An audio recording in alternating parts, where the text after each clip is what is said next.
বিরতির পর আবার শুরু করলাম আমাদের আলোচনা। ততক্ষণ যারা আমাদের সাথে আছেন তাদের অভিনন্দন। আমরা এখন বাংলাদেশ প্রসঙ্গটা আলোচনা করব। গত কদিন ধরে বাংলাদেশে তো নানা সমস্যা আছে, রাজনৈতিক হিংসা, ঘৃণা, বিদ্বেষ চড়ানো, এইসব তো আছেই। মাঠটা এখন রাস্তায় চলে এসেছে। এই কদিন ধরে আমরা দেখছি যে বিস্তর গণ্ডগোল হচ্ছে এবং জনমত শিরোনাম করেছে দেশ রক্তক্ষয়ী রণক্ষেত্র। এই রণক্ষেত্র কেন হচ্ছে, এর সমাধান কি? একজন সিনিয়র সাংবাদিক হিসেবে বাংলাদেশে আপনি দীর্ঘদিন সাংবাদিকতা করেছেন, আপনার অভিজ্ঞতা থেকে। সাইদ ভাই, আপনাকে অনেক ধন্যবাদ। এটি একটি খুব গুরুত্বপূর্ণ খবর এই সপ্তাহে, কারণ গত এক বছরের বেশি সময় ধরে বাংলাদেশের রাজনীতিতে পয়েন্ট অফ নো রিটার্ন অবস্থা বিরাজ করছে, বিশেষ করে পরবর্তী আর মাত্র 1 বছর 2 মাস বাকি আছে পরবর্তী নির্বাচনের। কিন্তু 1 বছর 2 মাস পরে বাংলাদেশে কী পদ্ধতিতে নির্বাচন হবে সেটি এখন পুরোপুরি অনিশ্চিত, কেউই জানে না। এটা নিয়ে যেহেতু রাজনীতিতে একটি বড় বিষয় আছে, তত্ত্বাবধায়ক সরকার এবং অন্যান্য বিষয়, তো এইরকম অবস্থায় এই সংঘর্ষের ঘটনাটি ঘটেছে। এটি হয়েছে অন্যভাবে, সেটি জামাতে ইসলাম এবং তাদের ছাত্র সংগঠন ইসলামী ছাত্র শিবিরের সঙ্গে পুলিশের সংঘর্ষ হয়েছে, দ্বিমুখী সংঘর্ষ। এবং দেশের সর্বত্র বেশিরভাগ অনেকগুলো জেলা, আমি বেশিরভাগ বলবো না, কারণ অনেকগুলো জেলাতে রাজধানী ঢাকা সহ এবং ভয়াবহ সংঘর্ষ, অনেক জায়গায় অগ্নিসংযোগের ঘটনা ঘটেছে। পুলিশ রাজনৈতিক কর্মীদের হাতে নিগৃহীত হয়েছে এবং পুলিশ আবার রাজনৈতিক কর্মীদের নিগৃহীত করেছে।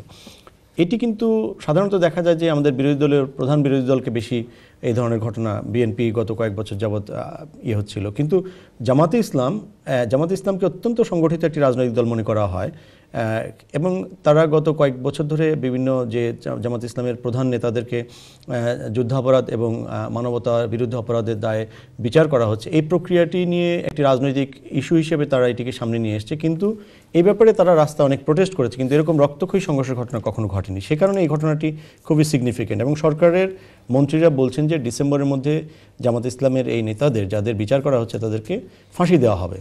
যদিও বিচার প্রক্রিয়াটি যেভাবে চলছে তাতে এটি বলার কোনো স্কোপ নেই, বিচারাধীন কোনো বিষয় তাদের আদৌ ফাঁসি হবে কিনা, তাদের শেষে কি হবে, তারা মুক্তি পাবে কিনা, অথবা তাদের যদি অভিযুক্ত হয় তাহলে তাদের ফাঁসি হবে নাকি 14 বছরের জেল হবে নাকি 7 বছরের জেল হবে, কেউ জানে না। একটু যদি বলি, যেমন দেলোয়ার হোসেন সাঈদীর বক্তব্য আমরা দেখলাম, তিনি তার বিচারপতিকে বলছেন যে তাকে ঢাকায় যখন আনা হচ্ছে কোর্টে সর্বশেষ, তখন তার আইনজীবীরা কোর্টে নাই, আবার আইনজীবীরা যখন ছিল তখন তাকে আনা হয় নাই, তাকে কথা বলতে দেওয়া হচ্ছে না। তখন তিনি বললেন যে আমাকে কেনই আনা হলো, আমাকে যদি কথা বলতেই দেওয়া হবে না। তিনি বিচারপতিকে বললেন যে আপনি বলছিলেন যে আমাকে বক্তব্য দিতে দেওয়া হবে, আজকে আমাকে বক্তব্য দিতে দেওয়া হচ্ছে না। আপনি যদি কোনো রায় আগেই লিখে থাকেন বা কেউ যদি আপনাকে দিয়ে থাকে তো ওইটাই তো সারলেই হয়, আমাকে এইভাবে টানা হয়েছে না করলেই তো হতো। এবং মন্ত্রীরা যখন প্রকাশ্যে বলছেন যে এই রায় হবে, তাহলে বিচারের কি প্রয়োজন? রায় যদি তারা জানেন, ডিক্লেয়ার দেন। আজকে একজন মন্ত্রীকে আমরা টেলিভিশনে দেখলাম বাংলাদেশে, যে উনি বলছেন যে জামাত শিবিরকে গণতুলাই দিয়ে পুলিশের হাতে ধরে দিন, তার নিজের দলের কর্মীরা। একটা দেশের মন্ত্রী যদি এরকম ঘোষণা দেন তাহলে কি হতে পারে, মানে আমাদের সামাজিক অবস্থা কি হতে পারে? এটি হচ্ছে ব্যাপার। সাধারণ মানুষের যে কনসেপশন সেটি হচ্ছে যে আমাদের দেশে আইন রাজনীতিকরা অনেক ক্ষেত্রে মান্য করেন না, এটি তার একটি রিফ্লেকশন। আর দ্বিতীয়ত হচ্ছে যে জনাব দেলোয়ার হোসেন সাঈদীর ঘটনা, যেটি এই আন্তর্জাতিক মানবাধিকার আন্তর্জাতিক যে আদালত আইসিসি যেটি করা হয়েছে, সেখানে কিন্তু জামাতে ইসলাম তারা তাদের যে অভিযুক্তরা তারা কিন্তু আন্তর্জাতিক পর্যায় থেকে আইনজীবী নেওয়ার জন্য বারবার বলেছেন, কিন্তু সেটি বিভিন্ন কৌশলে সেটি আটকে দেওয়া হয়েছে এবং আটকে দেওয়া হচ্ছে।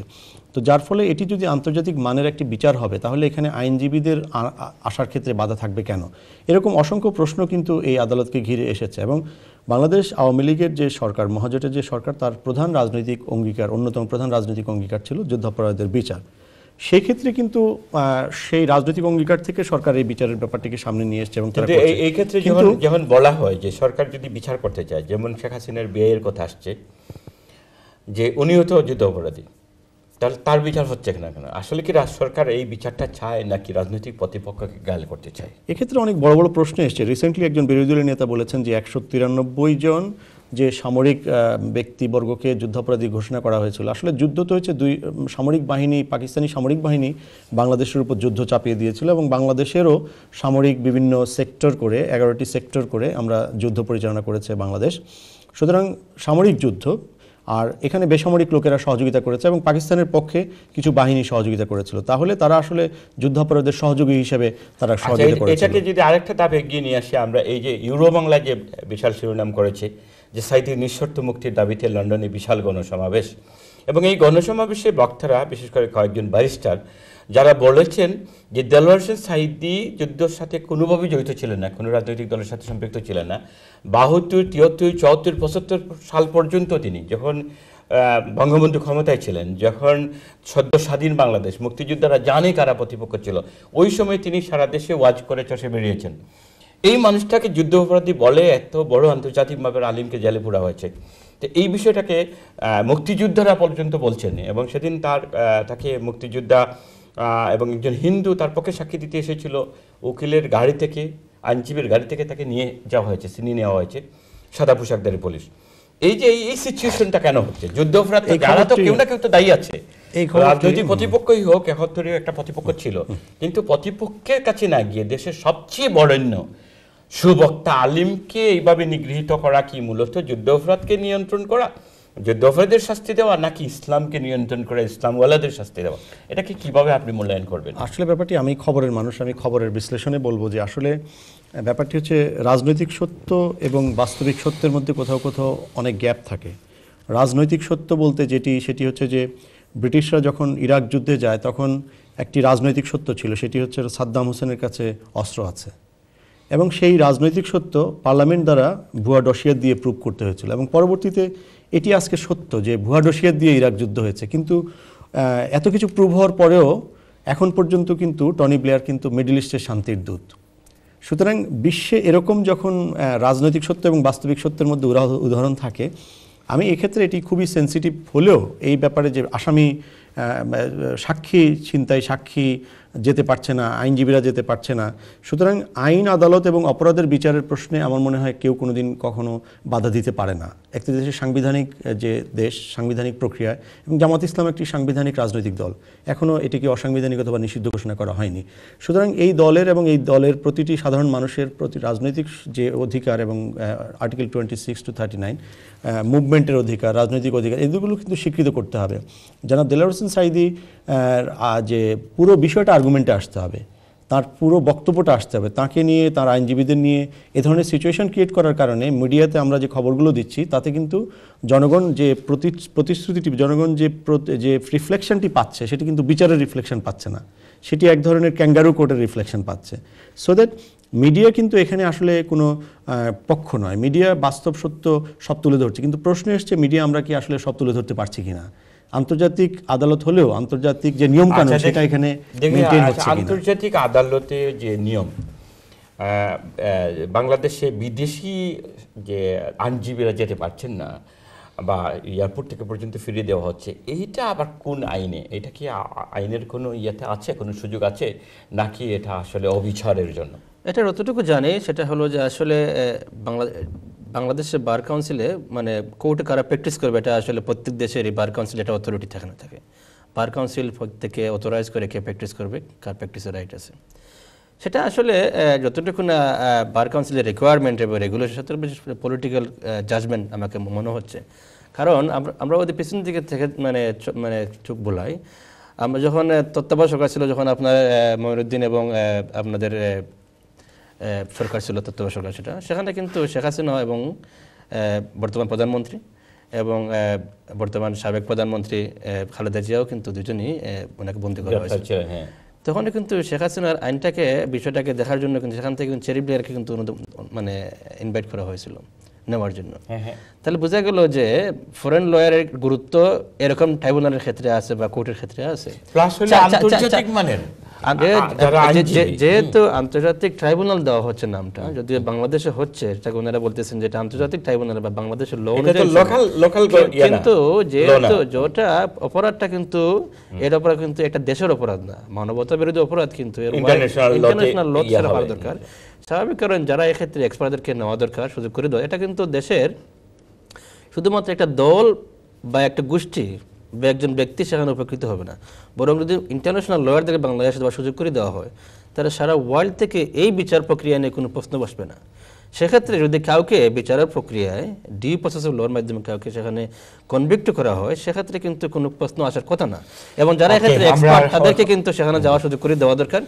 এবং যারা এখানে ভিকটিম হচ্ছেন, মনে হচ্ছে বিচারের নামে প্রহসন হচ্ছে, যেটা প্রায় মিডিয়ার মাধ্যমে আমরা সকলেই জানি এটা এরকম হচ্ছে, সেটা মনে হয় আমাদের জাতির জন্য ভালো হবে না এবং এটা কারোর জন্য কাম্য না।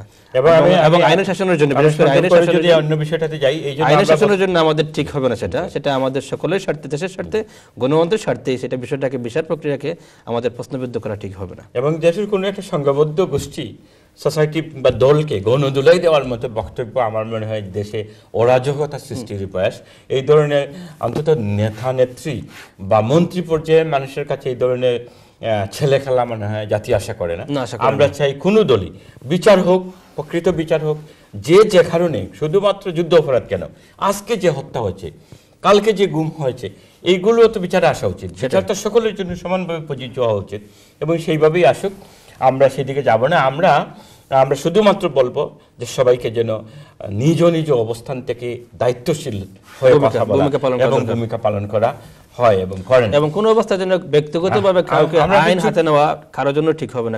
আমরা ছোট দুটি জিনিসকে টাচ করতে চেয়েছিলাম, আমাদের সময় একেবারে শেষ হয়ে আসছে।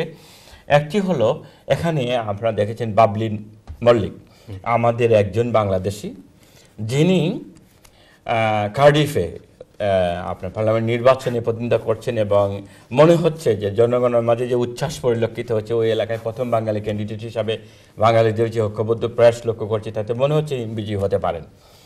এই যে আমাদের একজন মানে রুশনা আলীর পরে আরেকজন যে আসতেছেন, এই বিষয়টাকে আপনি কিভাবে বিশ্লেষণ করবেন এবং এখানে আমাদের অন্য এলাকায় বাংলাদেশি যারা আছেন তাদের কোন করণীয় আছে কিনা, এবং সেই সাথে আরেকজন আমাদের এই যে ক্রাইম কমিশনার নির্বাচন সারা দেশে হচ্ছে এবং একজন বাংলাদেশি সম্ভাবনা দেখা দিচ্ছে, তিনি প্রতিদ্বন্দ্বিতা করছেন ব্র্যাডফোর্ড থেকে, এই বিষয়টাকে আপনি একটু। এটা সাইদ ভাই আসলে অত্যন্ত আশাব্যঞ্জক কথা আমাদের কমিউনিটির জন্য, বিশেষ করে আমাদের যারা নতুন প্রজন্ম, এখানে থার্ড জেনারেশন যাকে বলা যায়, বিশেষ করে রুশনার আমরা যখন প্রথম দিকে চলে যাই, আজকাল আলোচনা শুরু করেছিলাম বারাক ওবামা দিয়ে, যে সারা বিশ্বব্যাপী ইমিগ্রেন্টদের মধ্যে কিন্তু একটা নতুন জাগরণ তৈরি হয়েছিল যে বারাক ওবামার মতো ইমিগ্রেন্ট যদি আমেরিকার মতো দেশের প্রধানমন্ত্রী হতে পারে, প্রেসিডেন্ট হতে পারে, তাহলে আমরা কেন পারি না। পাশাপাশি রুশনা আলী যখন আমাদের এখান থেকে আমাদের বাঙালি কমিউনিটি থেকে প্রথম প্রধানমন্ত্রী এমপি নির্বাচিত হন, সেটা কিন্তু আমাদের কমিউনিটিতে কিন্তু বিষয়টা কিন্তু পজিটিভলি নাড়া দিয়েছে এবং এরপর থেকে কিন্তু বলা যায় যে আমাদের কমিউনিটিতে এদেশের পলিটিক্সে এঙ্গেজ হওয়ার যে একটা প্রবণতা, সেটা কিন্তু বেড়ে গেছে এবং এটা আমাদের দেশটাকে, আমাদের এঙ্গেজমেন্টটা কিন্তু রাইট ডাইরেকশনে অগ্রসর হচ্ছে। আমি মনে করি এই বিষয়টা একটা নতুন সংযোজন, এটা অত্যন্ত আশাবঞ্জক কথা। তবে দুঃখজনক যেটা হতে পারে আমাদের জন্য, যদিও হয়তো অনেকের আমাদের আশা ভঙ্গ হতে পারে, কারণ ট্র্যাডিশনাল এই এরিয়াটা কিন্তু লেবার পার্টির একটা শক্ত ঘাঁটি বলা যায়। যদিও লেবার শক্ত ঘাটে, কিন্তু ইলেকশনে কিন্তু লাস্ট ওয়ার্ড আসলে ইলেকশনের রেজাল্ট গণনা করে বোঝা যাবে। কিন্তু আমি মনে করি যে একটা ভালো দিক, এবং ওইখানে যারা আমাদের কমিউনিটির কাজ করতেছেন, আমাদের কমিউনিটির লোকজন সেখানে আছেন, বড় কমিউনিটি, তারা এখন সাপোর্ট করা দরকার। আমাদের কমিউনিটির যে একটা সম্মান, দেখি কি বলেন, এই সম্মানটাকে আমাদের ধরে রাখা দরকার। Thank you. আসলে মাইগ্রেশনের এথনিক মাইনরিটি একটা বড় গ্রুপ হিসেবে ইংল্যান্ডের রাজনীতিতে আমাদের উত্থান গত দুই দশক ধরে, কাউন্সিলর দিয়ে শুরু, এখন পার্লামেন্টে একজনের পরে দুজন, এবং একসময় ইনশাআল্লাহ আমরা হয়তো ক্যাবিনেটেও স্থান করে নিতে পারবো। এটি একটি খুব ভালো খবর। এবং শুধু এই ইংল্যান্ডে নয়, ইউরোপ ব্যাপী কিন্তু আসলে আমাদের বিভিন্ন দেশে এখন কমিউনিটি আরও অর্গানাইজড হচ্ছে, যে কারণে আপনি আজকে দেখেন জনমত একটা খবর এসছে, আপনি যেটি বলছিলেন যে বাংলাদেশের জন্য আয়েবা কনভেনশন, এই কনভেনশনটার সাথে আমি আশা করি আপনিও কিছু জড়িত আছেন, মিডিয়ার মানুষ হিসেবে আপনার কাছ থেকে শুনতে চাই। Thank you. আসলে কমিউনিকেশন এবং ইউরোপ ব্যাপী আমরা বাংলা মিডিয়াগুলো, টেলিভিশনগুলো যে গুরুত্বপূর্ণ ভূমিকা পালন করছেন, পুরো ইউরোপে বাংলা মিডিয়া, বাংলা কমিউনিটিকে ঐক্যবদ্ধ করার জন্য কমিউনিকেশন বাড়ানো, তাদের কোঅপারেশন বাড়ানো, তাদের বিজনেস বাড়ানো, তাদের মধ্যে ইনস্টিটিউশনগুলো বিল্ড আপ করা, এবং এখানে ইন্টিগ্রেশনের পাশাপাশি বাংলাদেশে তাদের এই এক্সপার্টাইজ এবং ফাইন্যান্স রিসোর্সেসগুলো নিয়ে ডেভেলপমেন্টে রোল প্লে করা। এটাই মূলত 1 এবং 2 ডিসেম্বর গ্রিসের রাজধানী অ্যাথেন্স, যেখান থেকে অলিম্পিক শুরু হয়েছিল, সেখান থেকে এই কনফারেন্সটি শুরু হচ্ছে। এবং সেখানে বাংলাদেশ কমিউনিটি ইন গ্রিস একটি পুরনো সংগঠন, একমাত্র সংগঠন, তারা এই কনফারেন্সটি হোস্ট করছে এবং তারা যুক্তরাজ্যে এখানে কোঅর্ডিনেশনের দায়িত্বটি মিডিয়ার মানুষ হিসেবে আমি করছি, আমিও তাদের একজন সহকর্মী।